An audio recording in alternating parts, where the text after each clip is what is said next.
Bismillahirrahmanirrahim. Assalamualaikum warahmatullahi taala wabarakatuh. Percobaan. 1 2 3 percobaan. 1 2 3. Jelas tak suara?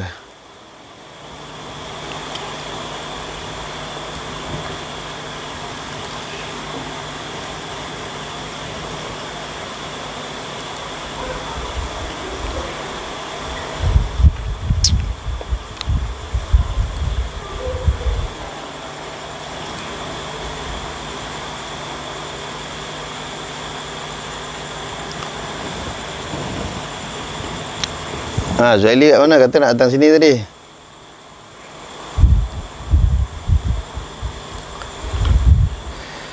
Bismillahirrahmanirrahim. Assalamualaikum warahmatullahi taala wabarakatuh. Alhamdulillahirabbil alamin wa bihi nasta'in ala umurid dunya waddin wassalatu wassalamu ala asyrafil anbiya'i wal mursalin wa ala alihi wa ashabihi wa man tabi'ahum bi ihsanin ila yaumiddin, amma ba'. Alhamdulillah, tuan-tuan sidang jemaah yang dirahmati oleh Allah Subhanahu Wa Taala. Lama kita tak bersiaran. Hari ini saya ada ke lapangan. Jadi insya-Allah sama-sama kita mentelaah kitab ni ya. Islam Agama Rahmah, menanggapi toleransi, terorisme dan demonstrasi ya. Kitab ini adalah himpunan makalah-makalah dan juga khutbah Syekh Dr. Ali Muhyiddin Al-Qarahdaghi ya. Ini penemuan Setiausaha Kesatuan Ulama Dunia. Bukunya bagus, alhamdulillah. Saya dah baca, memang mempunyai banyak panduan-panduan untuk kita dalam kehidupan kita pada hari ini. Lebih-lebih lagi kita hidup dalam suasana masyarakat majmuk Jadi banyak panduan-panduan yang diberikan di sini yang boleh kita jadikan sebagai panduan lah untuk kehidupan kita, insya-Allah. Jadi nanti siapa-siapa yang nak dapatkan buku ni pun boleh. Saya akan cuba untuk berhubung dengan Ilham Books, iaitu penerbit buku ni. Siapa yang nak nanti boleh maklum pada saya atau WhatsApp saya. Nak buku, saya pun tak tahu di berapa harganya.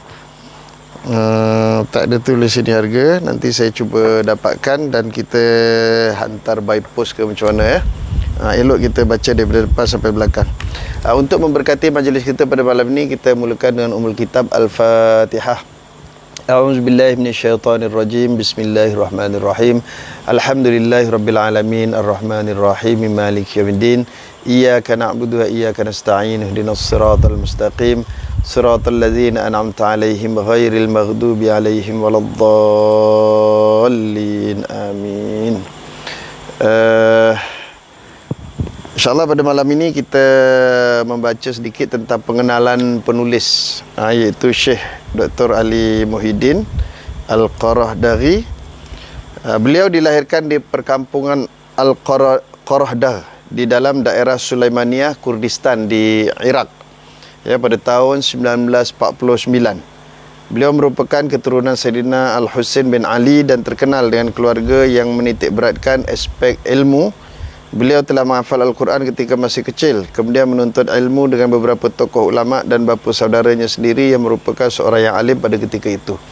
Kalau kita menelusuri atau kita melihat tentu sekalian, para ulama di Timur Tengah ni memang kebanyakan mereka mula menghafal Quran seusia muda lagi ya, daripada sekolah rendah lagi. Kadang-kadang sekolah rendah pun dah habis dah 30 juzuk. Mereka dah habis 30 juzuk ketika mana sekolah rendah. Ada pula yang sekolah rendah baru separuh, nanti akan dihabiskan hafazan mereka ketika mana sekolah menengah ataupun di universiti. Jadi ini kita boleh jadikan sebagai contoh lah untuk kita mendidik anak-anak kita mula mengenali Al-Quran daripada kecil, sebagaimana yang disebut oleh Rasulullah SAW. Adibu aulakum salasah, didik anak kamu 3 perkara. Salah satunya apa? Iaitulah tilawatil Quran. Makna didik anak kita untuk membaca Al-Quran seusia anak kita muda. Kita kadang-kadang tentu sekalian kan, anak-anak kita ikut tuition macam-macam, kita sanggup bayar. Tapi bila belajar Quran ya, dikena kayuran sikit pun kadang-kadang orang sudah mula berbunyi bising ya. Belajar Quran pun nak kena bayar apa semua dan seumpama dengannya. Tetapi kita kena ingat itu sebagai token ya untuk guru yang mengajar itu, kerana mereka pun ada tanggungjawab ya, dan dia dah luangkan masa untuk mendidik. Kemudian kebanyakan mereka juga akan berguru dengan bapa mereka sendiri, sekiranya bapa ataupun bapa saudara atau ahli keluarga mereka adalah di kalangan para ulama ya. Pada tahun 1975, beliau melanjutkan pengajian peringkat ijazah di kuliah syariah di Baghdad dan mendapat ijazah kelas pertama mumtaz. Makna Syekh ni satu orang yang alim dan juga orang yang cerdik, tuan-tuan sekalian. Dia dapat mumtaz ketika mana BA dia. Ni tahun 75, saya baru lahir, tuan-tuan sekalian. Saya lahir 26 bulan 10 1975. Beliau dah dapat ijazah dah. Makna dia dengan kita ni jauh umur. Kemudian pada tahun 1980, Syekh menyambung pengajian peringkat sarjana dalam fiqh perbandingan dan doktor falsafah di kuliah syariah dan perundangan Universiti Al-Azhar dengan mendapat keputusan kelas pertama pada kedua-dua peringkat. Saya tengok, tuan-tuan sekalian, kebanyakan para ulama ini yang di Timur Tengah, walau macam mana mereka belajar, di mana mereka belajar, akhirnya mereka akan sambung di Universiti Al-Azhar dalam peringkat master dan PhD mereka. Ya, kerana apa? Kerana pengiktirafan kepada Universiti Al-Azhar ni cukup hebat. Sebab Universiti Al-Azhar ni pun umur dia dah lebih 1000 tahun. Dia adalah universiti yang tertua, antara yang tertua di dunia ni, tuan-tuan sekalian. Ya. Jadi masing-masing nak dapat satu ilmu lah. Yang keduanya, kalau nak ada nilai yang tinggi, mereka mendapatkan ijazah master PhD daripada Universiti Al-Azhar. Ya. Kemudian tajuk tesis PhD beliau adalah prinsip redha di dalam syariah Islam dan undang-undang sivil, di mana kajian beliau merangkumi pandangan 8 mazhab fiqh, undang-undang Rom, British, Perancis, Mesir dan Iraq. Jadi Syekh ni bukan calang-calang orang, tuan-tuan sekalian, orangnya hebat, sehingga mengkaji undang-undang syariah dan juga undang-undang sivil, merangkumi pandangan 4 mazhab. Itu 4 mazhab dalam Islam saja. Kemudian dicampur pula dengan pandangan-pandangan daripada sudut undang-undang Rom, undang-undang British, Perancis, Mesir dan Iraq. Mana beliau memang mempunyai ilmu yang cukup banyak daripada sudut kajian-kajian yang beliau buat ya. Pada tahun 1985, Syekh telah berkhidmat di Universiti Qatar sebagai tenaga pengajar di kuliah syariah, sehinggalah beliau memperoleh pangkat profesor pada tahun 1995. Dan sekarang pun beliau terus tinggal di Qatar ya. Beliau telah mengarang lebih daripada 30 buah buku. Memang buku dia banyak, tuan-tuan sekalian. Dan Alhamdulillah sekarang banyak buku-buku beliau yang telah diterjemahkan dan ada di tanah air kita. Jadi tuan-tuan boleh dapatkanlah ya. Ini salah satunya buku inilah, Islam Agama Rahmat, dan beberapa buku lain yang diterjemahkan oleh penerbit Ilham Book di Petaling Jaya ya. Syekh juga mengarang lebih daripada 30 buah buku, 100 kertas kajian yang majoritinya dalam bidang muamalah, keuangan dan perbankan Islam, fiqh dan pemikiran Islam. Beliau juga melakukan tahqiq atau semakan ke atas buku-buku klasik fiqh ataupun kita panggil kitab-kitab turas.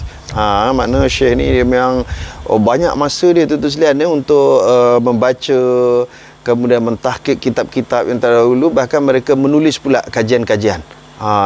Ini salah satu daripada keberkatan ilmu, keberkatan masa, tuan-tuan sekalian.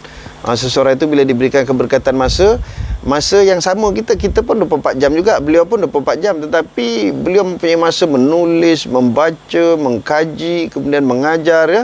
Kita je kadang-kadang kalau ada baca je. Ya, jadi kadang-kadang keberkatan itu kurang pada kita ya. Tapi orang-orang seperti Syekh ini, kerana mereka ini memang ahli ilmu, ulama yang faqih, Allah Ta'ala berikan ruang yang begitu banyak, sehingga mereka ada masa yang seolah-olahnya lebih banyak masa daripada kita. Para ulama kontemporari telah mengiktiraf keilmuan, ketelitian dan kefaqihan beliau di dalam bidang muamalah dan keuangan Islam. Antara yang mengiktiraf beliau ialah Syekh Mustafa Zarqa, Syekh Mustafa Zarqa, dan juga Syekh Dr. Yusuf Al-Qaradawi sendiri. Memang beliau pun menjadi setiausaha di Kesatuan Ulama Dunia itu lama, tuan-tuan sekalian, ketika mana Syekh Yusuf Al-Qaradawi menjadi presidennya. Beliau memang lama lah ya, sehingga sekarang Syekh Yusuf dah pencen pun, dah resign. Beliau masih lagi menjadi setiausaha. Jadi memang lamalah beliau berkhidmat. Antara keistimewaan beliau ialah mampu membuat kajian dan perbahasan dengan teliti tentang sesuatu permasalahan oleh sebab hafalan Al-Quran semenjak kecil. Jadi oleh kerana beliau ini memang menghafal Quran lama daripada kecil, jadi beliau dapat menguasai ya. Kemudian menguasai disiplin ilmu hadis. Ilmu hadis. Sebab kalau kita tengok kadang-kadang orang baca hadis main terjemah, dia terus syarah saja ya. Tapi beliau tidak, beliau tahu susur galur tentang hadis tersebut. Sebab ilmu hadis, ilmu mustalah hadis itu sendiri begitu luas dalam kita nak menafsirkan satu-satu hadis. Menguasai perbahasan kitab-kitab fiqh dan menguasai permasalahan dunia moden. Satu, dia sangat faham tuan-tuan sekalian dengan kitab-kitab fiqh. Yang keduanya, beliau juga menguasai tentang isu-isu contemporary ataupun isu-isu semasa. Kitab-kitab fiqh dan menguasai masalah dunia moden. Beliau mampu menggabung jaling antara fiqh turath, yakni kitab klasik, dan juga fiqh waqi', yakni contemporary. Itu kelebihan beliau ni tuan-tuan sekalian. Beliau sangat mahir tentang ilmu kitab turath dan dalam masa sama digabung jalin dengan situasi semasa yang berlaku pada hari ini. Maknanya kalau timbul satu-satu isu pada hari ini, macam mana untuk dia nak menyelesaikan masalah untuk memberi pandangan pada orang ramai. Sebab tu macam di Universiti Al-Azhar, di Universiti Timur Tengah, mereka ada satu paper dinamakan Fiqh Al-Mu'asarah, Fiqh Contemporary. Mana isu-isu semasa yang mana dulu tak ada hukum-hukum tersebut, tiba-tiba muncul pada hari ini permasalahan-permasalahan baru. Jadi beliau antara orang yang faqih dalam menyelesaikanlah. Antara memahami nusus, yakni teks-teks, dan memahami maqasid, yakni objektif. Ini satu lagi kelebihan beliau. Beliau ni faqih dan memang profesional dalam bidang memahami nusus. Maknanya dia faham satu-satu ayat, satu-satu arahan Allah Subhanahu Wa Taala. Dalam masa yang sama, beliau memahami maqasid. Tujuan hukum syarak itu diturunkan oleh Allah Subhanahu Wa Taala. Jadi satu-satu perkara yang timbul, apa maqasid dia? Kemudian elemen-elemen ini amat diperlukan bagi pembinaan seorang ulama kontemporari dalam menepani cabaran semasa. Di samping pandangan yang seimbang, yakni tawazun, manhaj yang mu'tadil atau wasatiyah, dan kepribadian yang tawaduk, merendah diri. Siapa yang pernah berjumpa dengan beliau, beliau pun sering datang ke Malaysia tuan-tuan sekalian. Beliau merupakan seorang yang sangat tawaduk tuan-tuan sekalian. Hebat orangnya. Beliau memegang jawatan penting di dalam keanggotaan beberapa badan berautoriti. Jadi sebelum kita baca buku ni, kita kenal dulu penulis. Sebab apa? Kita nak tahu latar belakang dia macam mana dan bagaimana pengiktirafan supaya kita dapat mengambil manfaat daripada beliau. Antara jawatan-jawatan penting beliau, pertama iaitu Setiausaha Agung Kesatuan Ulama Dunia sampai sekarang. Ketua Majlis Penasihat Tertinggi untuk pengharmonian antara mazhab-mazhab di bawah Pertubuhan Kerjasama Islam, yakni OIC. Jadi di bawah OIC ada Majlis Penasihat Tertinggi. Beliau adalah ketuanya dalam mengharmonikan mazhab-mazhab. Sebab kita ni dalam Islam ni mazhab banyak tuan-tuan sekalian. Mazhab daripada sudut bidang akidah, mazhab daripada sudut bidang fiqh, banyak. Jadi kalau tidak ada pengharmonian, kadang-kadang ada satu kumpulan menganggap bahawa dia lebih betul daripada orang lain. Akhirnya muncullah yang seperti hari ini kita lihat golongan-golongan ISIS dan seumpama dengannya, sebab mereka rasa mereka saja betul, orang lain semua salah. Jadi beliau mengetuai untuk Majlis Penasihat Tertinggi pengharmonian antara mazhab-mazhab, supaya antara mazhab-mazhab ini ada toleransi. Mana kita ni dalam perkara-perkara khilafiyah tuan-tuan sekalian, kena saling meraihkan antara satu dengan yang lain. Kita tak boleh kata semua kita betul, orang lain semua salah. Makna perkara itu selagi dalam perkara khilafiyah yang dibenarkan dalam Islam, tafadhal, silakan untuk kita sama-sama saling meraihkan. Baik, kemudian yang ketiga, beliau merupakan naib presiden Majlis Fatwa dan Kajian Eropah. Maknanya Majlis Fatwa Kajian Eropah, beliau antaranya naib presiden. Yang keempat, profesor dan mantan dekan Fakulti Syariah dan Pengajian Islam di Universiti Qatar. Yang kelima, beliau merupakan ketua Majlis Pemegang Amanah Kesatuan Pembangunan Sumber Manusia di Kurdistan, Iraq. Yang keenam, ketua Kesatuan Kurdistan. Seterusnya, pakar rujuk di dalam Kesatuan Fiqh Islami dan anggota pengasas Badan Rahmah Kemanusiaan di Skandinavia.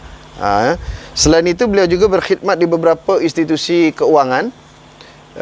Pertama, ketua atau anggota Majlis Penasihat di dalam Badan Fatwa dan Pengawasan Syariah beberapa buah bank, antaranya Bank Islam Dubai, Bank Islam, Bank Pelaburan Bahrain, dan institusi pelaburan Kuwait. Ini antara beberapa bank yang beliau merupakan sebagai anggota Majlis Penasihat.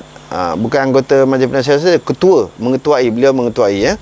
Seterusnya, ketua atau anggota Majlis Penasihat Syariah Insurans di Qatar dan lain-lain. Mana banyaklah institusi keuangan Islam yang beliau menjadi penasihat dan menjadi ketua penasihat. Seterusnya anggota Majlis Syariah Badan Pengawasan Timbang Tara institusi-institusi keuangan Islam. Beliau memang berautoriti dan mempunyai kepakaran dalam bidang muamalah dan keuangan Islam, ya. Pada tahun 2015 beliau disenaraikan antara 500 tokoh Muslim paling berpengaruh di dunia yang dikeluarkan oleh institusi penyelidikan rasmi di Amman, Jordan. Jadi beberapa tahun sekali ada buku akan dikeluarkan di Jordan sana, tu pengiktirafan kepada 500 tokoh yang berpengaruh. Pada tahun 2015 beliau antara 500 tokoh yang berpengaruh. Dimasukkanlah, ya, nama beliau. Maknanya memang beliau ini bukan calang-calang orang. Beliau ni sangat hebat. Maka tidak rugi tuan-tuan sekalian kita mencontohi beliau. Kita ni kadang-kadang bila cerita nak contoh je, kita ambil orang barat. Orang buat kursus motivasi, contoh-contoh sebagai idola lah apa semua, ambil orang barat. Padahal kita ramai tuan-tuan sekalian tokoh-tokoh Islam. Baginda Rasulullah sendiri antara contoh yang terbaik, kan. Kemudian diikuti dengan para sahabat, para ulama, sehinggalah munculnya orang-orang seperti Dr. Yusuf Qaradawi, Ali Muhyiddin Al-Qaradawi dan seumpama dengannya. Baik, kita lihat hari ini tuan-tuan sedikit, insya-Allah, dalam siri pertama ini untuk kita membaca berkaitan dengan pendahuluan Islam agama rahmah. Insya-Allah kita manhaj kita atau metod kita tuan-tuan sekalian, kita akan baca dalam setengah jam kitab ni, kemudian diikuti kalau ada soalan-soalan tuan-tuan boleh tulis di ruangan komen tu, tuan-tuan bolehlah nanti kalau ada masa untuk sempat saya jawab, kalau tidak kita bawa ke esok malam untuk kita jawab persoalan-persoalan lah. Baik, pendahuluan Islam agama rahmah. Jika seorang Muslim mentadabbur kitab Tuhannya, makna apa mentadabbur, iaitu kita merenungi dan menghayati Al-Quran. Kita menghayati Al-Quran, kita bukan setakat baca dan hafal saja. Kita hari ni tuan-tuan sekalian, kebanyakan orang dia baca, dia hafal semata-mata. Akhirnya tuan-tuan sekalian, Quran itu hanya kita dapat pahala membacanya saja, tetapi kita tidak dapat manfaat daripada sebaliknya. Sebab itulah tuan-tuan sekalian, mentadabbur dan menghayati Al-Quran itu sangat penting bagi kehidupan seorang Muslim. Jadi bukan setakat kita baca, kita faham maksudnya, ya.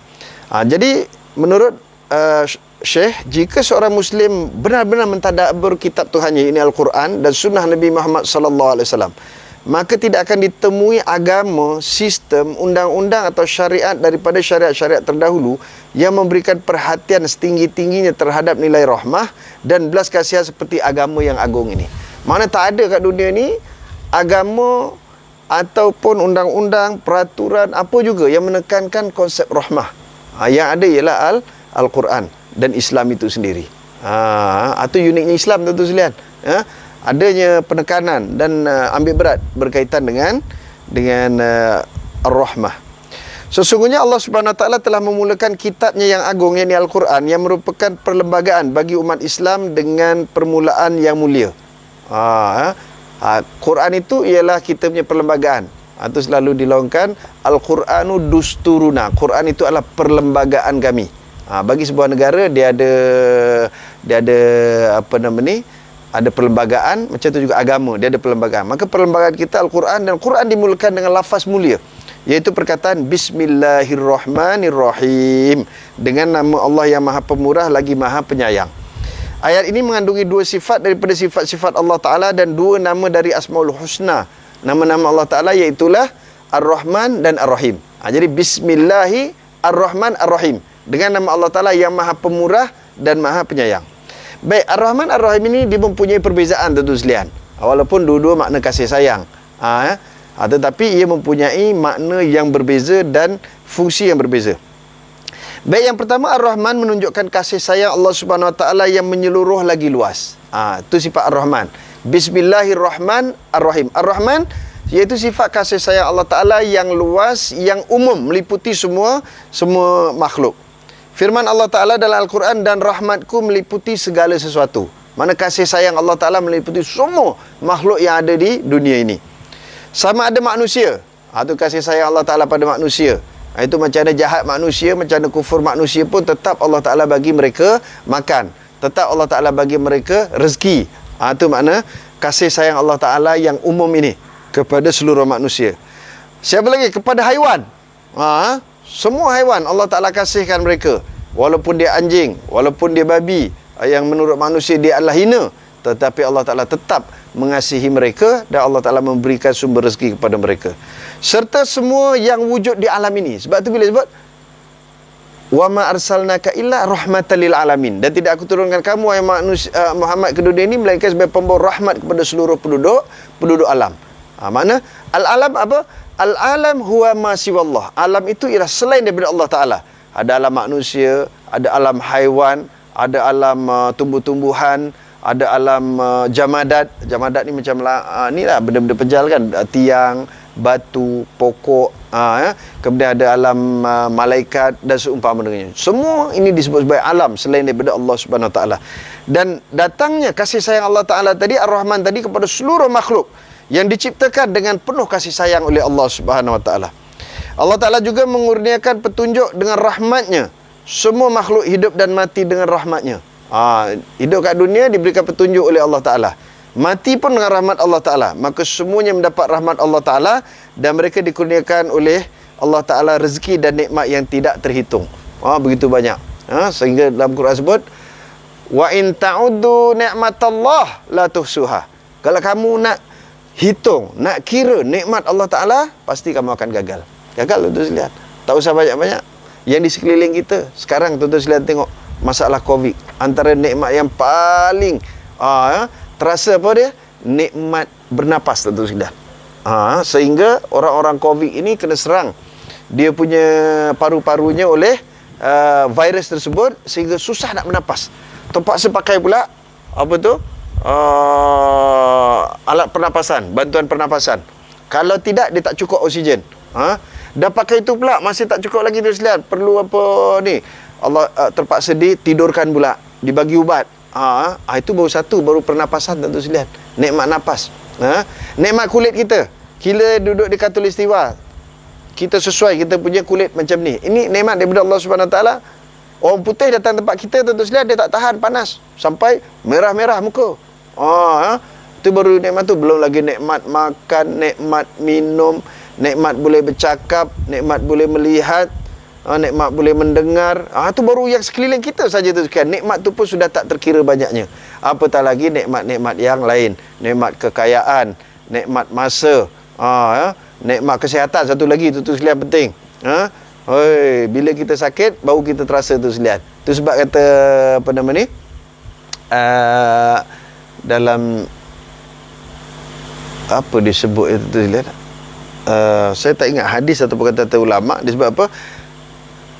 As-sihhatu tajul marid. Kesihatan itu adalah mahkota berharga bagi orang yang sakit. Sebab apa? Sebab orang yang sakit baru dia nilai kesihatan. Waktu dia sihat, dia tak kira. Makan lantak, naik kenderaan, laju, semua dia tak kira. Tapi bila dia sakit baru, ya Allah, kalau aku sihat kan aku boleh solat berjamaah. Tapi masa sihat pergi solat berjamaah tak? Ya Allah, kalau sihat kan boleh pergi rewang kalau ada orang kenduri, kalau tak PKP lah. Tapi waktu dia sihat, kadang-kadang ada orang rewang gotong royong, dia pun tak pergi.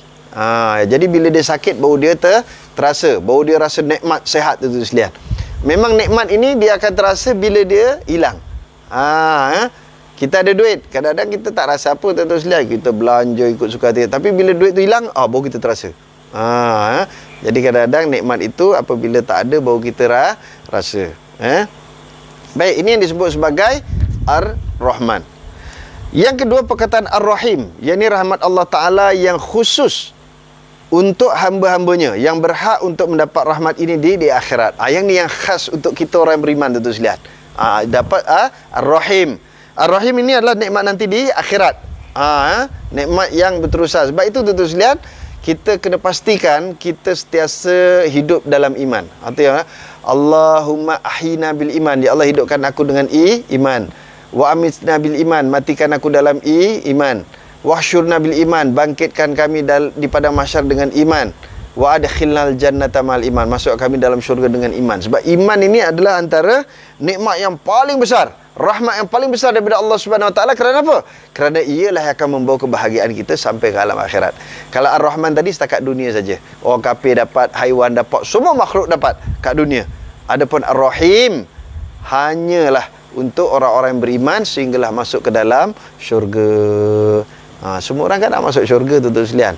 Tak ada orang yang tak mau masuk syurga. Budak-budak kecil pun tahu, tuan-tuan sekalian, nak masuk dalam syurga. Sebab syurga ini adalah tempat nikmat. Nikmatnya banyak sangat, tuan-tuan sekalian, tak terkira. Antara nikmat paling besar di akhirat nanti di dalam syurga iaitu nikmat memandang wajah Allah Subhanahu Wa Taala. Masya Allah. Yang ni, tuan-tuan sekalian, hanya orang tertentu saja yang dapat memandang dan melihat wajah Allah Subhanahu Wa Taala. Bukan semua orang. Bukan semua orang dapat memandang wajah Allah Ta'ala. Hanya orang-orang yang tertentu. Baik, ayat basmalah. Bila disebut basmalah, Bismillahirrahmanirrahim. Kalau istighfar, Astaghfirullahalazim. Kalau hamdalah, Alhamdulillahirrabbilalamin. Jadi ayat basmalah ini diulang-ulang pada permulaan setiap surah. Mana setiap surah kita nak baca, kita mula dengan Bismillahirrahmanirrahim. Bismillahirrahmanirrahim, Alif Lam Mim, Surah Baqarah, dan seterusnya lah. Semua kecuali surah At-Taubah atau surah Al-Bara'ah. Surah At-Taubah atau Bara'ah juzuk 9 tak silap, yang tu tidak dimulai dengan perkataan Bismillahirrahmanirrahim.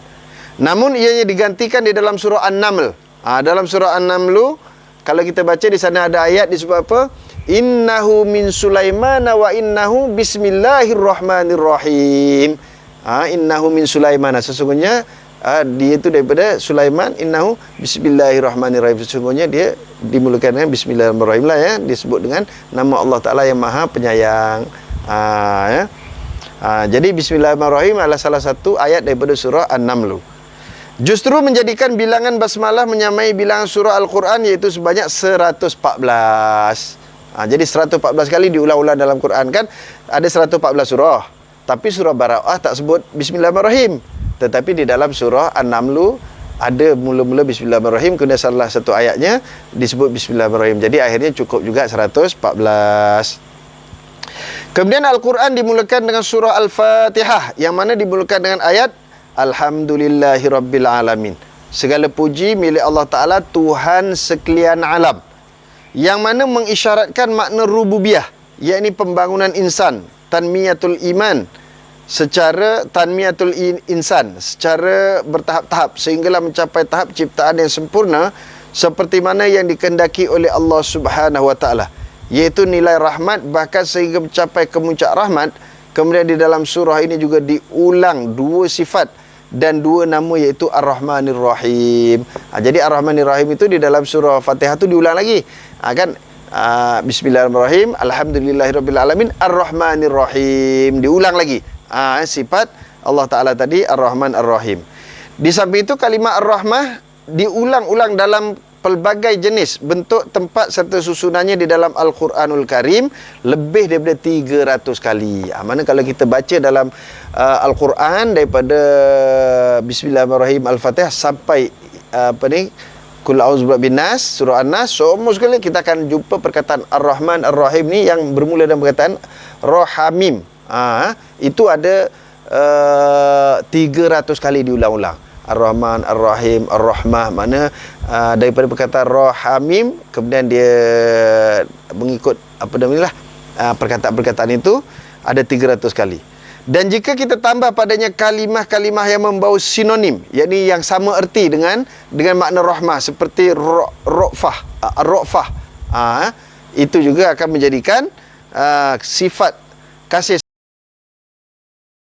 sayang Allah Ta'ala tadi yang berbentuk nilai rahmat di dalam Islam akan mencapai 1000 ayat atau menyamai 1/6 daripada Al-Quranul Karim. Makna apa tu sekalian? Kalau kita campurlah perkataan Ar-Rahman, Ar-Rahim, Ar-Ra'fah, mana perkataan-perkataan yang memberi makna yang sama erti, iaitulah kasih sayang Allah Ta'ala, kita akan jumpa lebih kurang 1000 ayat dan menyamai 1/6 daripada Al-Quran. Tidak cukup sekadar itu, Al-Quran juga berbicara tentang Rasulullah SAW. Quran sendiri mengiktiraf baginda Rasulullah sebagai pembawa rahmat kepada alam ini, sebagaimana ayat yang saya bacakan tadi, wa ma arsalnaka illa rahmatan lil alamin. Dan tidak aku utuskan kau, wahai Muhammad, melainkan sebagai pembawa rahmat kepada seluruh alam. Seluruh alam dapat rahmat, tuan-tuan sekalian. Rahmat untuk manusia ni banyaklah, tuan-tuan sekalian kan. Makan, minum itu semua. Rahmat haiwan ada, tuan-tuan sekalian. Dulu tuan-tuan sekalian orang nak makan haiwan, kadang-kadang digigit lehernya ataupun dihantuk kepalanya dengan batu biar mati, tuan-tuan sekalian. Tapi dalam Islam hendaklah disembelih. Sembelih pula mestilah dengan pisau yang tajam. Tak boleh sembelih pakai batu, tak boleh sembelih pakai besi karat. Sebab apa? Sebab kasih sayang Allah Ta'ala, kalau kita sembelih, biar sembelihan itu tidak terasa bagi haiwan tadi, makna sekali zup gitu mati. Mana dah putus dah dia punya lehernya. Itu kasih sayang Allah Subhanahu Wa Ta'ala pada haiwan, ya. Macam tu juga pada tumbuh-tumbuhan dan lain-lain. Semuanya ada kasih sayang Allah melalui kehadiran Rasulullah SAW. Apatah lagi Rasulullah datang membawa nizam, peraturan-peraturan yang ada dalam Quran dan Sunnah Nabi SAW. Rasulullah SAW telah mempraktikkan sifat rahmah ini di dalam sirah perjalanan kehidupan baginda sendiri dan pergaulan yang baik sesama manusia, sama ada Muslim ataupun bukan Muslim. Ini antara contoh yang Rasulullah lakukan, tunjukkan kepada kita secara praktikal. Di antaranya apa, tuan-tuan sekalian?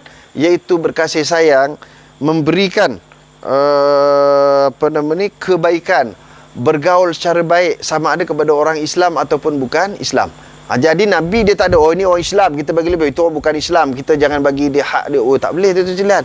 Hak bagi manusia, Islam ke dia, tak Islam ke dia, sama, tuan-tuan sekalian, hak kemanusiaan. Sebab tu manusia ni dia ada hak-hak tertentu.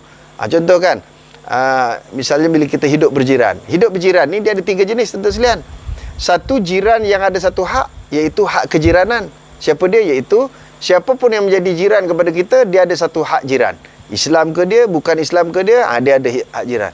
Yang kedua, dia ada hak jiran dan dia ada hak seorang Muslim. Dia orang Islam, saudara jiran kita orang Islam. Dia ada 2 hak pula. Tadi orang kafir satu je. Ada tambah pula hak sebagai seorang Muslim.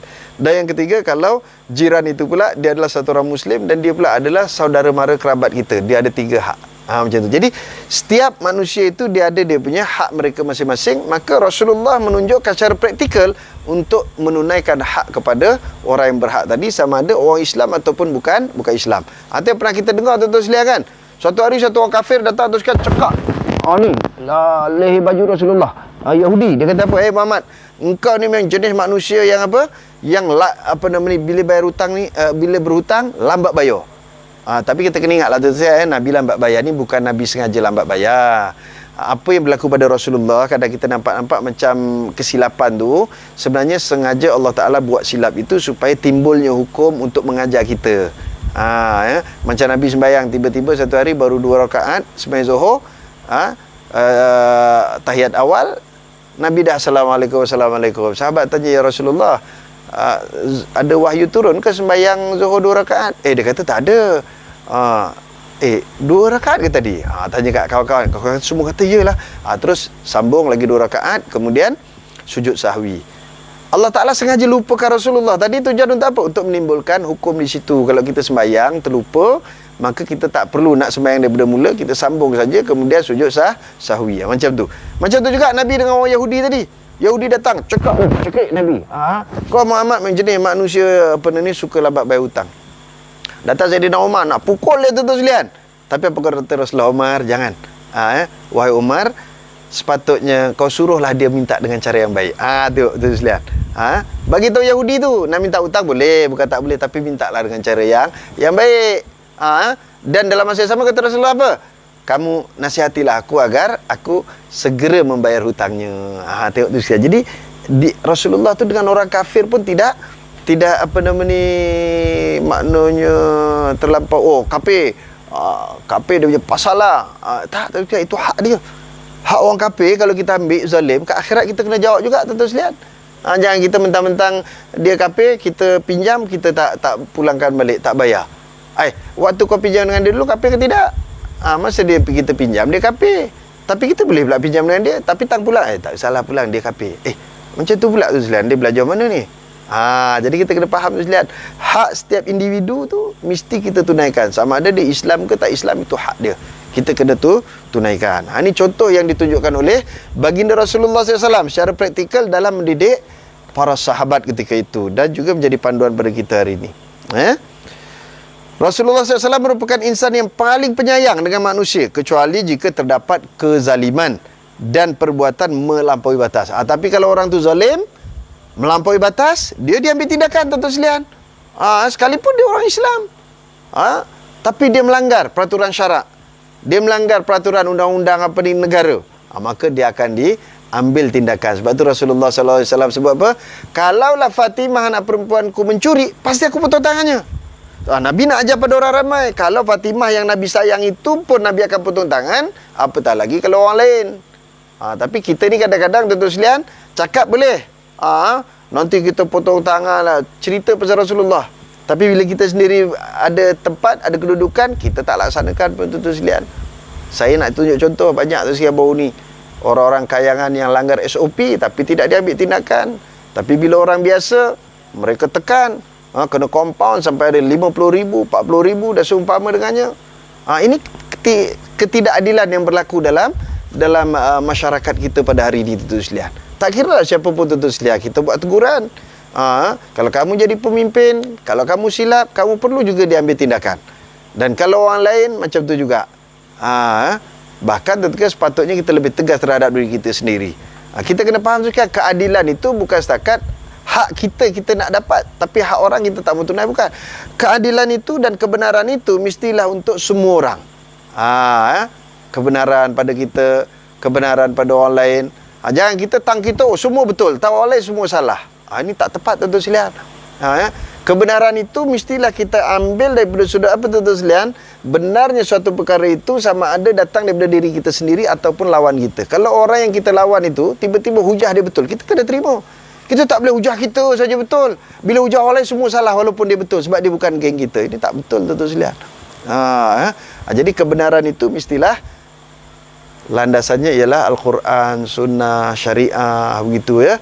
Bukan ikut akal semata-mata, bukan ikut emosi, tuan-tuan sekalian. Kalau itu berlaku, akan berlakunya ketidakadilan dan kita akan melakukan kezaliman. Bila tidak adil, jadi zalim ya.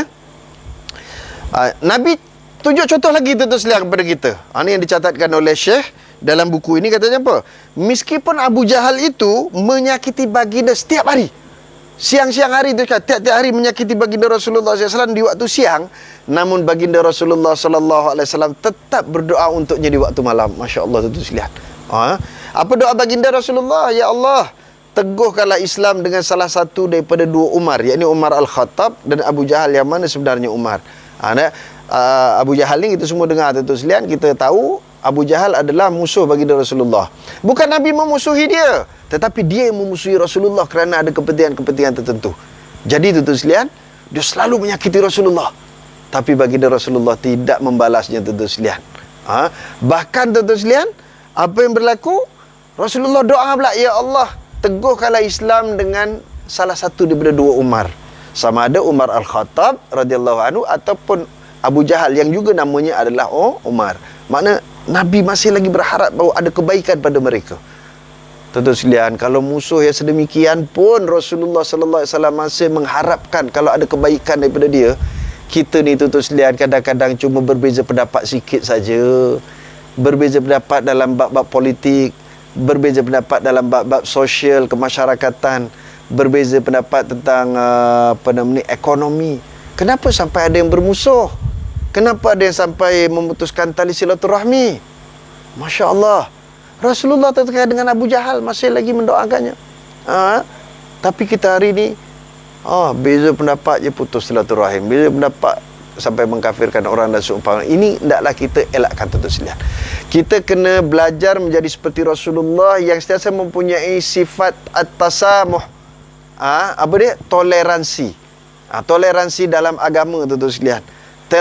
Toleransi dalam pentadbiran, toleransi dalam berekonomi. Dan semua aspek kehidupan kita mesti at-tasamuh, adanya toleransi.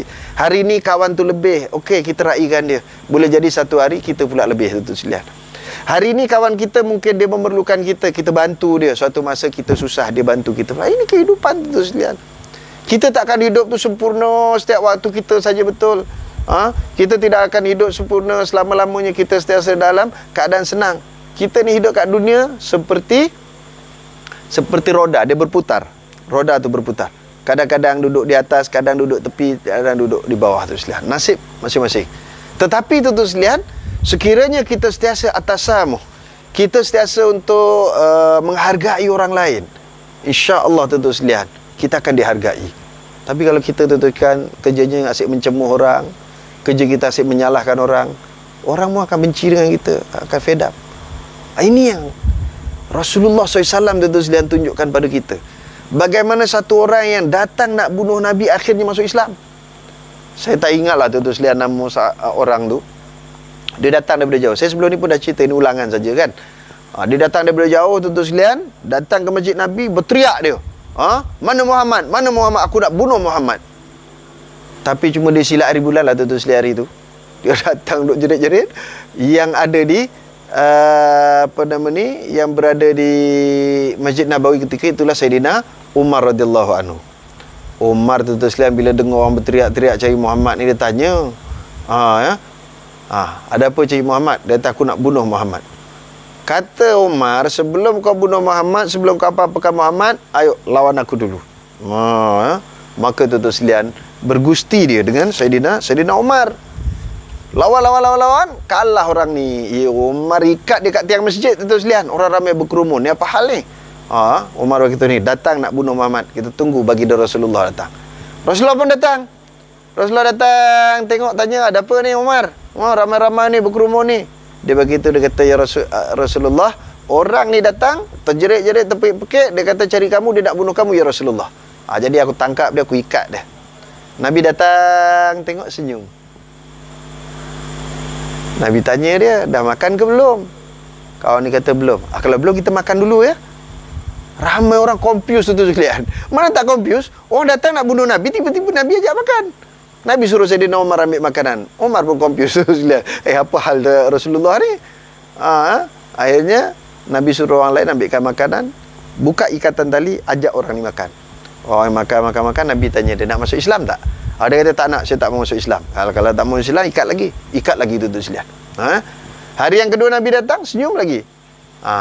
Dah makan belum? Belum. Bawa makanan, ajak makan.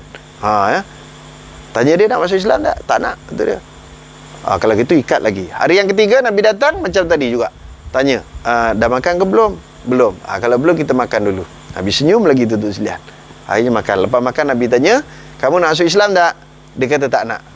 Maka Nabi pun panggil para sahabat. Wahai para sahabat sekalian, tengok orang ini dah 3 hari dah kita santuni dia, kita bagi dia makan. Lalu kata Rasulullah, aku tanya dia 3 kali, kamu nak masuk Islam tak? Orang ni kata dia tak nak. Maka ketahuilah bahawa dia belum dapat hidayah daripada Allah Subhanahu Wa Taala. Biarlah dia pulang. Kalau kita kan confused sekalian. Datang nak bunuh Nabi, tiba-tiba Nabi suruh dia balik pula. Tapi ini sifat rahmah Nabi tu sekalian. Sebab Nabi tahu orang ni tadi datang dalam keadaan dia tak tahu.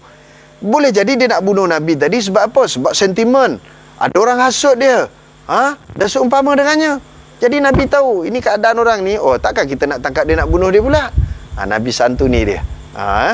Kasihi dia. Walaupun dia orang bukan Islam. Akhirnya Nabi kata, pulanglah kamu kepada keluarga kamu. Orang ni pun confused juga kan. Datang nak bunuh dia, suruh balik pula. Dia pun boleh. Sambil dia berjalan, dia toleh belakang.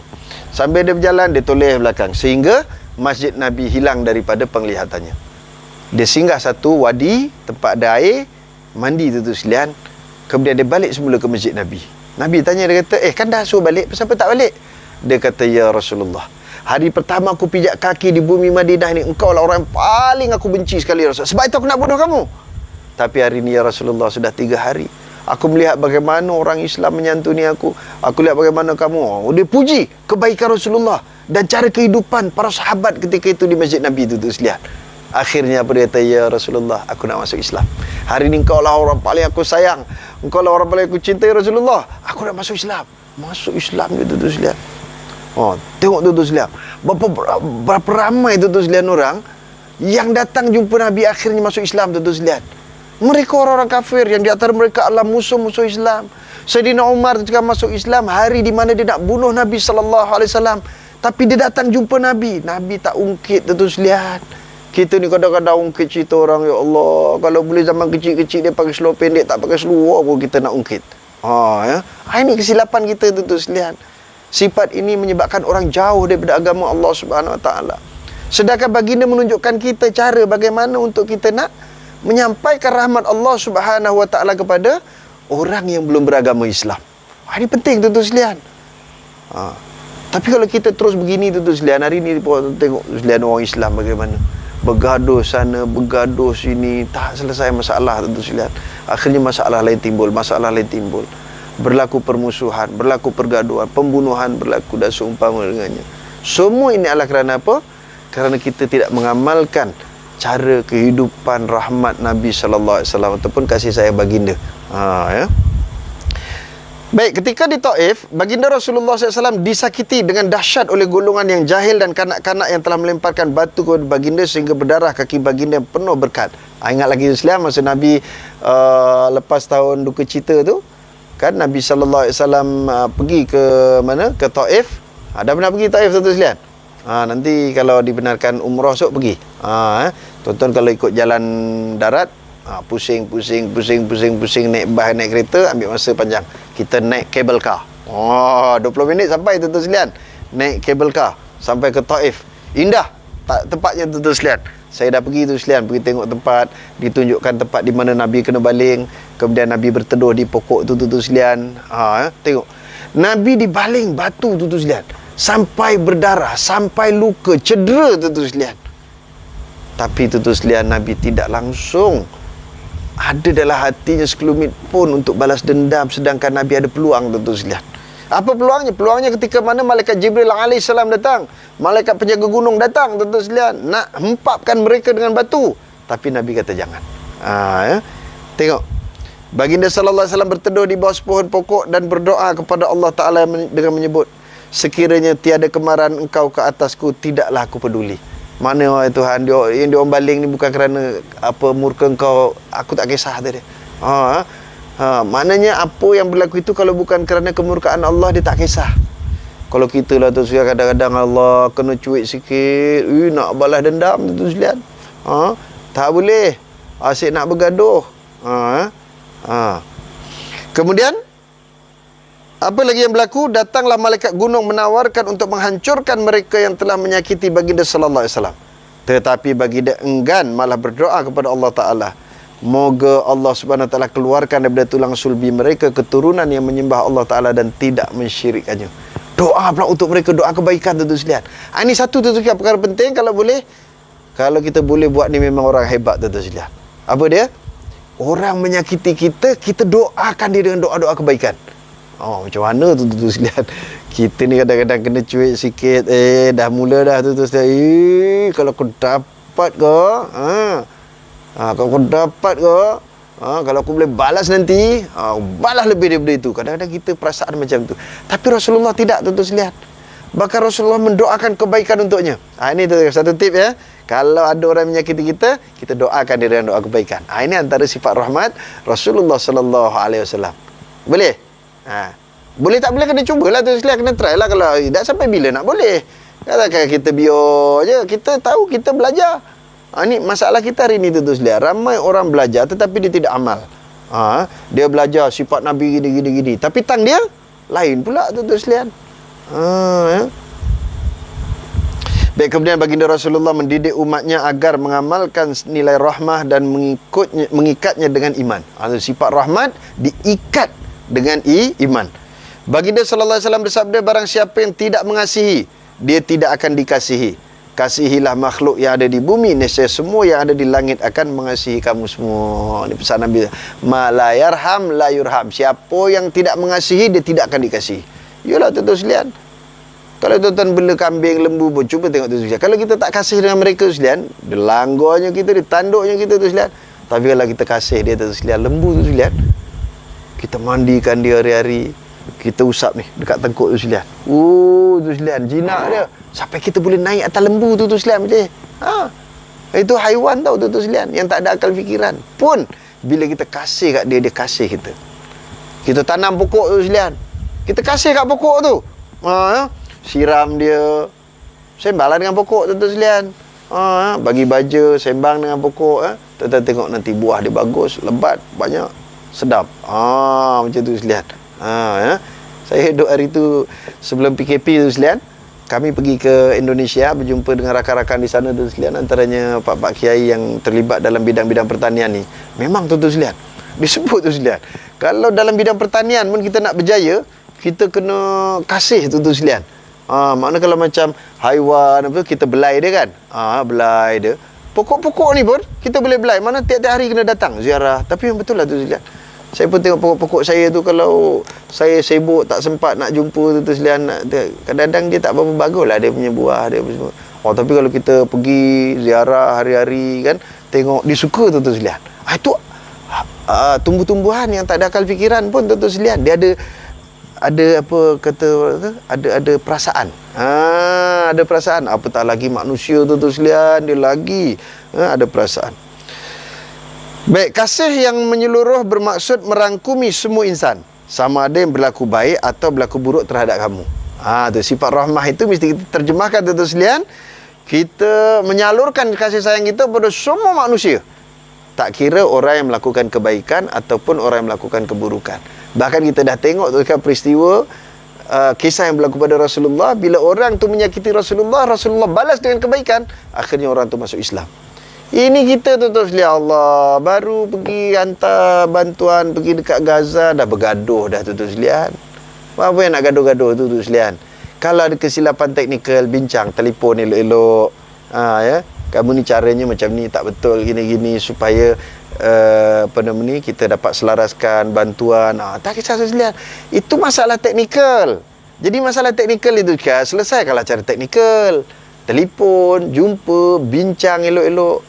Janganlah kita keluar dekat medsos gini. Sedangkan mereka ni adalah ahli-ahli yang melakukan kebaikan. Baik yang di Palestin, baik yang di Malaysia, semuanya niat untuk melakukan kebaikan.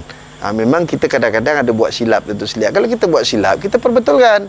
Janganlah kita pertikai pula cara dia tak betul gini. Tak payah. Ini akan menyebabkan apa tu sekalian? Orang akan jadi apa nama ni? Jadi apa ya kalau orang Jawa kan, sepel lah tu sekalian. Tension lah. Sama-sama nak buat baik, tapi kita bergaduh. Buat apa tu sekalian? Akhirnya kebaikan-kebaikan kita tu terhapus begitu saja tu sekalian. Jadi biar dia buat cara dia, ada kesilapan, kita tolong betulkan. Boleh tak lain kali buat macam ni, kita buat sama-sama. Jadi dia akan lebih mantap lagi kebaikan-kebaikan yang kita lakukan tu sekalian. Tapi kalau kita seling terus menyalahkan orang, kita menganggap cara kita saja betul, kemudian kita sebarkan pula kesilapan orang melalui medsos ni tu sekalian. Tahu-tahulah medsos ni, klik je, tekan je tu sekalian, masuk, begitu banyak orang akan terlibat tu sekalian. Akhirnya buat dosa kering je tu sekalian. Yang kita buat kebaikan tu tak banyak mana, tapi menyebabkan orang bergaduh dan seumpama dengannya. Jadi elakkanlah tu sekalian perkara-perkara ni, ya. Itu tu sekalian, kalau kita baca buku ni, baca sirah Nabi, jauh sangat dah kita ni tu sekalian, ya. Baik. Kemudian kasih sayang yang menyeluruh bermaksud merangkumi semua insan, sama ada yang berlaku baik atau berlaku buruk terhadap kamu. Beginilah cara didikan baginda Rasulullah sallallahu alaihi wasallam terhadap para sahabat baginda yang mulia. Pada satu hari Al-Aqra' bin Habis datang kepada baginda Rasulullah dan melihat baginda mencium cucu baginda Al-Hasan dan Al-Husain radhiyallahu anhuma. Maka Al-Aqra' berkata, aku punya 10 orang anak lelaki, tetapi aku tidak pernah mencium salah seorang daripada mereka. Maka baginda Rasulullah sallallahu alaihi wasallam bersabda, aku tidak akan mampu untuk memupuk rahmat di hatimu setelah Allah Ta'ala mencabutnya dari hatimu. Dan sememangnya apabila dicabutnya rahmat dari hati seseorang, maka Allah Ta'ala tidak akan merahmatinya. Masya Allah tu sekalian. Diingatkan oleh Rasulullah tu, kata Rasulullah, mana kita boleh didik orang, boleh ajar pada orang, tapi kalau orang tu tak mau untuk menzahirkan, tidak mau beramal dengan sifat kasih sayang, itu makna Allah Ta'ala dah cabut dah. Tak ada siapa boleh bantu dah.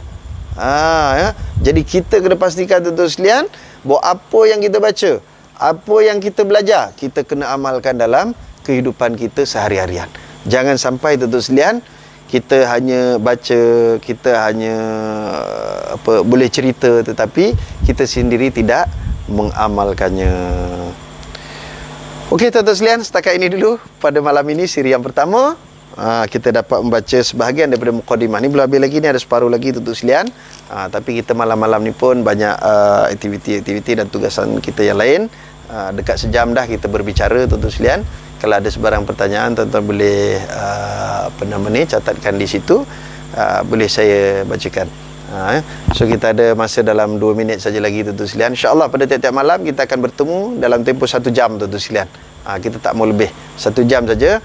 Bermula 9.30, kita terus sampai 10.30 insyaAllah. Jadi kita ada 2 minit lagi. Terima kasih pada rakan-rakan yang bersama saya pada malam ini tuan-tuan sekalian.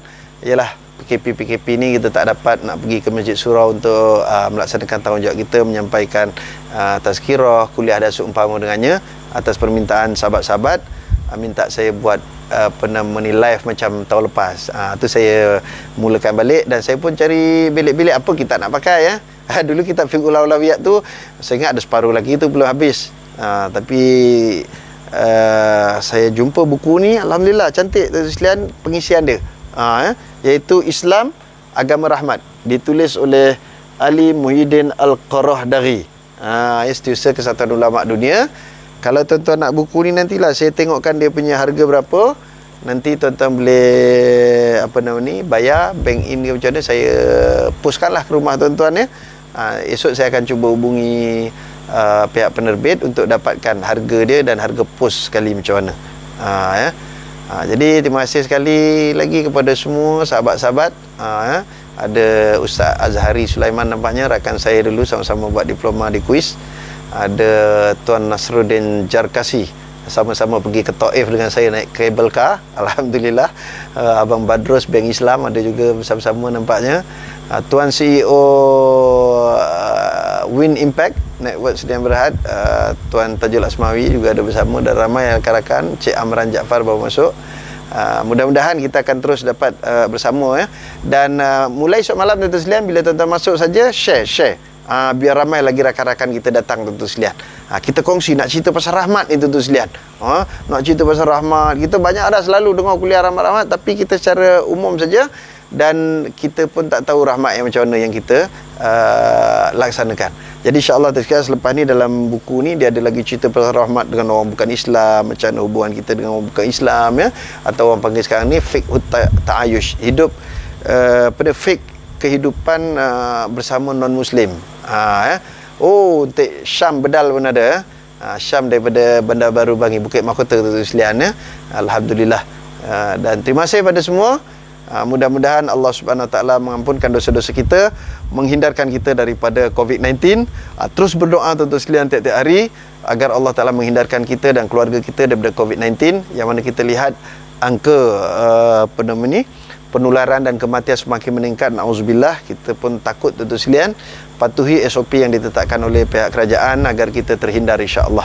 Siapa yang belum dapat vaksin, usahakan untuk dapat vaksin tuan-tuan sekalian. Jangan kita menjadi golongan anti vaksin, tak perlulah tuan-tuan sekalian. Dalam keadaan darurah ini, apa yang disarankan oleh pihak yang lebih alim ataupun yang lebih tahu tentang kesihatan, kita patuhi, kerana ia juga termasuk dalam tawakal. Saya tadi ada dengar orang bagi tahu, dia kata kita ni tawakal je ustaz, kata dia. Tak payah nak vaksin buat apa. Ini kesilapan kita tu sekalian. Tawakal tu maknanya iaitu berusaha bersungguh-sungguh. Setelah kita berusaha, baru kita berserah diri pada Allah Ta'ala. Itu disebut faiza azamta fatawakkal 'ala Allah. Bila kamu dah azam, maknanya kita dah bertekad, kita berusaha, baru kita serah diri pada Allah Subhanahu Wa Ta'ala. Tapi belum apa-apa dah serah diri pada Allah Ta'ala pun tak betul tuan-tuan sekalian. Tu yang dulu ada orang jumpa Nabi tuan-tuan sekalian, Nabi tanya, mana kamu tambat untamu? Aku tak tambat, ada kat luar tu ya Rasulullah. Nabi kata, pergi luar, kamu tambat dulu, baru bertawakal pada Allah Subhanahu Wa Ta'ala. Maknanya kita usaha dulu, baru kita bertawakal pada Allah Subhanahu Wa Ta'ala. Alangkah orang yang kena vaksin pun ada lagi tuan-tuan sekalian yang masih terkorban, apatah lagi yang tidak ya. Kita usahakanlah terkait sebaik, lebihnya kita bertawakal dan berdoa. InsyaAllah sama-sama kita berdoa tuan-tuan sekalian. Al-Fatihah. A'udzubillahi minasyaitonirrajim. Bismillahirrahmanirrahim. Alhamdulillahi rabbil alamin. Arrahmanirrahim. Maliki yaumiddin. Iyyaka na'budu wa iyyaka nasta'in. Ihdinas siratal mustaqim. Siratal ladzina an'amta 'alaihim ghairil maghdubi 'alaihim waladdallin. Amin. Bismillahirrahmanirrahim. Alhamdulillahirabbil alamin wassalatu wassalamu ala asyrafil anbiya'i wal mursalin wa ala alihi washabihi ajmain.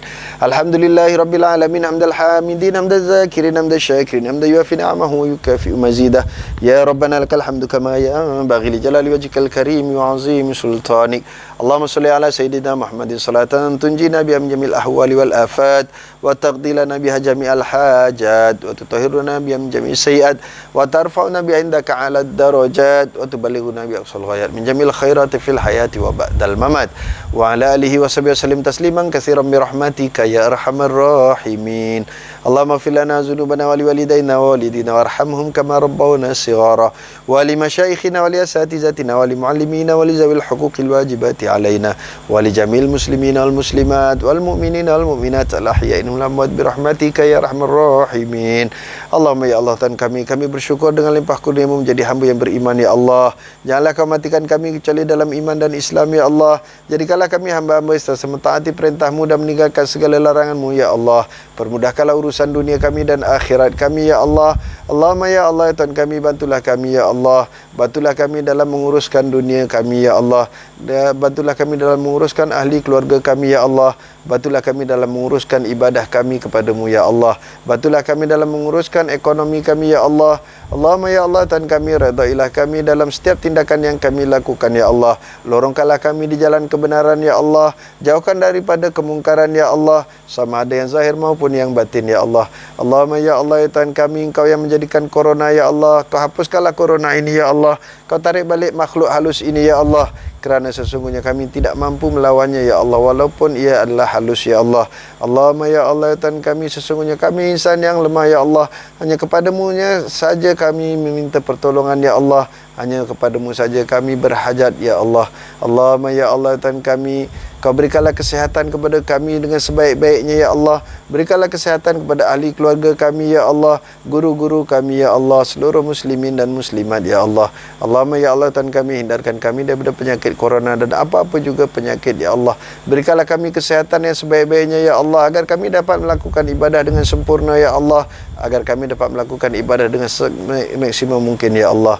Allahumma ya Allah, Tuhan kami, berkatilah rezeki yang Kau berikan kepada kami ya Allah. Berkatilah umur yang Kau berikan kepada kami ya Allah. Berkatilah kesehatan yang Kau berikan kepada kami ya Allah. Permudahkanlah kami melakukan ibadah ya Allah. Jadikan kami orang-orang yang istiqamah dalam salat berjamaah ya Allah.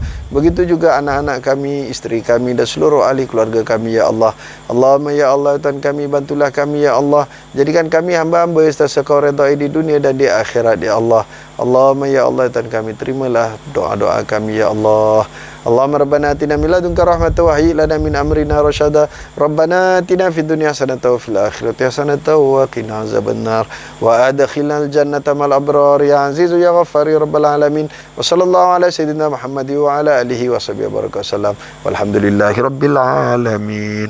Taqabbalallahu minna wa minkum. Terima kasih pada semua. InsyaAllah malam esok kita bertemu lagi jam 9.30 untuk siri kedua Islam Agama Rahmah insyaAllah. Tolong war-warkan pada rakan-rakan tuan-tuan sekalian. Tolong sharekan pada rakan-rakan iklan yang saya telah bagi, dan juga sharekan pada rakan-rakan perjumpaan kita pada malam ini insyaAllah. Wabillahi taufiq wal hidayah. Assalamualaikum warahmatullahi taala wabarakatuh.